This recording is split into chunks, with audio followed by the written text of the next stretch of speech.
ایک سوال یہ ہے کہ کیا قربانی کے حصہ گن کر تقسیم کرنا ہوگا یا اندازے سے دے سکتے ہیں؟ قربانی میں جو 7 حصے رہتے ہیں تو 7 کو بھائی گن کر تقسیم کرنا، تول کر برابر برابر وزن کر کے دینا ضروری ہے، نہیں تو اس میں بھی سود ہوتا ہے۔ یہ جو گوشت ہے، جتنی بھی چیزیں وزن کے حساب سے دی جاتی ہیں، امام ابو حنیفہ رحمۃ اللہ علیہ کے سب میں اگر برابر سرابر دی جائے گی تب ہی وہ صحیح ہوگا، اس میں کمی زیادتی کی وجہ سے وہ سود بن جاتا ہے۔ جتنی بھی چیزیں وزن کر کے دی جاتی ہیں، یہ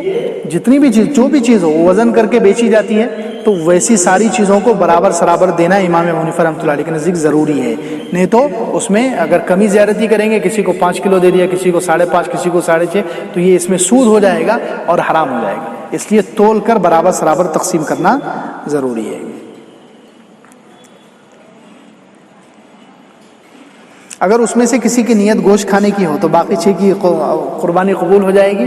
ہاں قبول ہو جائے گی۔ اگر کسی کی گوشت کھانے کی بھی نیت ہے خالی، لیکن قربانی تو کر رہا ہے بیچارہ، اس کی قربانی بھی ہو جائے گی، چاہے اس کو ثواب نہ ملے، گوشت کھانے کی نیت سے بھی کرے، اس کا فرض تو ادا ہو جائے گا، اس لیے قربانی سب کی ہو جائے گی۔ ہاں قربانی اس وقت نہیں ہوگی کہ اگر ایک کا بھی مال حرام ہے، 7 حصے ہیں، 7 میں سے اگر 7 لوگوں نے ایک جانور میں حصہ ڈالا، 7 میں سے اگر ایک کی بھی کمائی صحیح نہیں ہے، ایک کی بھی کمائی حرام ہے، جن پر یقین ہے ہم کو کہ حرام کمائی سے اس نے حصہ ڈالا ہے، تو سب کی قربانی بیکار ہے۔ تو اس صورت میں سب کی قربانی بیکار ہو جائے گی، لیکن نیت جو ہے اگر کسی کی گوشت کھانے کی تو اس کی وجہ سے